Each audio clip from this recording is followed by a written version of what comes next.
आज हम एक बहुत ही दिलचस्प कहानी पर बात करेंगे। एक ऐसी कहानी जो कर्म, दया और किस्मत के एक अनोखे मोड़ के बारे में है और जो हमें बहुत कुछ सोचने पर मजबूर कर देती है। और हमारी ये कहानी शुरू होती है एक बहुत ही गहरे विचार के साथ, एक ऐसी बात जो आगे होने वाली हर घटना की कह सकते हैं नींव रखती है। चलिए सबसे पहले इस कहानी के किरदारों से मिलते हैं। एक है दयालु अर्जुन, दूसरे हैं उनके मार्गदर्शक कृष्ण और तीसरा है एक ब्राह्मण जो बहुत ज्यादा गरीबी में अपनी जिंदगी जी रहा है। तो होता यूं है कि अर्जुन अपने राज्य में घूम रहे होते हैं और उनकी नज़र उस ब्राह्मण पर पड़ती है।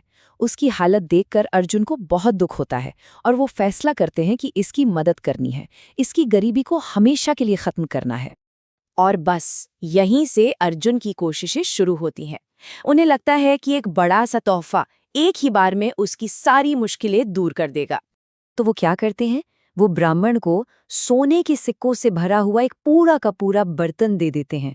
मतलब एक ऐसा तोहफा जो उसकी पूरी जिंदगी बदलने के लिए काफी था। लेकिन किस्मत को तो कुछ और ही मंजूर था। वो बेचारा ब्राह्मण घर पहुंचता भी नहीं कि रास्ते में ही एक लुटेरा उसकी सारी दौलत, वो पूरा बर्तन लूट कर ले जाता है। अब सोचिए, अगले दिन अर्जुन जब उसी ब्राह्मण को फिर से भीख मांगते देखते हैं तो उन्हें कितनी हैरानी हुई होगी। लेकिन वो हार नहीं मानते। वो फैसला करते हैं कि इस बार एक और भी कीमती तोहफा देंगे। इस बार उन्होंने सोचा कि कोई ऐसी चीज दी जाए जो छोटी हो, कीमती हो और जिसे कोई आसानी से चुरा न सके। तो उन्होंने उससे दिया एक बेशकीमती मोती, मतलब ऐसा मोती जिसकी कोई कीमत ही नहीं आंकी जा सकती। पर देखिए, बदकिस्मती ने यहां भी पीछा नहीं छोड़ा। ब्राह्मण ने उस मोती को एक पुराने से मिट्टी के मटके में छिपा दिया और उसकी पत्नी, उसे तो पता ही नहीं था, वो अनजाने में उसी मटके को लेकर नदी पर चली गई और बस वो कीमती मोती पानी में बह गया। अब अर्जुन तो पूरी तरह से परेशान हो गए। 2 बार इतनी बड़ी मदद की लेकिन सब बेकार। वो कृष्ण के पास पहुंचते हैं और पूछते हैं कि आखिर मेरी मदद काम क्यों नहीं कर रही है, मैं कहाँ गलती कर रहा हूँ। और यहीं पर कहानी एक बहुत ही दिलचस्प मोड़ लेती है। कृष्ण सामने आते हैं और उनका मदद करने का तरीका, उनका नजरिया अर्जुन से बिल्कुल अलग होता है। सोने और मोती के बजाय कृष्ण उस ब्राह्मण को देते हैं सिर्फ 2 छोटे छोटे सिक्के। बस 2 सिक्के। और ये 2 सिक्के ही कहानी का सबसे बड़ा टर्निंग पॉइंट बनते हैं। जानते हैं क्यों? क्योंकि पहली बार वो ब्राह्मण अपनी गरीबी, अपनी जरूरतों को भूलकर किसी दूसरे जीव को बचाने के बारे में सोचता है।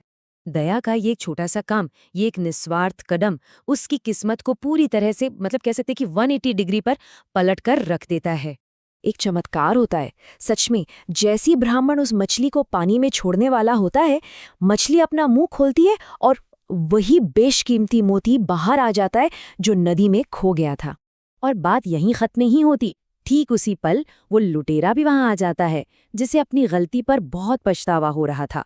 वो दौड़कर ब्राह्मण के पास आता है, उससे माफी मांगता है और सोने के सिक्कों का वो पूरा बर्तन उसे वापस कर देता है।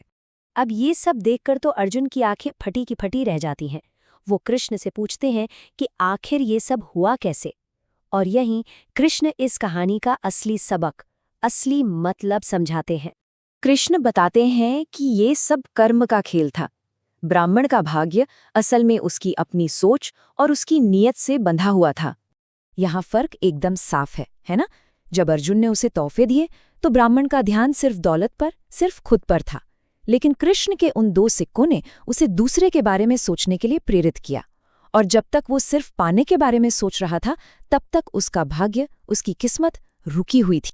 जिस पल उसकी सोच मुझे क्या मिलेगा से बदलकर मैं क्या दे सकता हूँ हुई, बस उसी पल कुदरत ने उसे वो सब कुछ लौटा दिया जो उसने खोया था। तो ये कहानी हमें एक बहुत गहरी बात पर सोचने के लिए छोड़ जाती है। हम अक्सर बड़े बड़े बदलावों का इंतजार करते हैं, लेकिन शायद असली चमत्कार तो एक छोटे से, बिना किसी स्वार्थ के किए गए काम में ही छिपा होता है।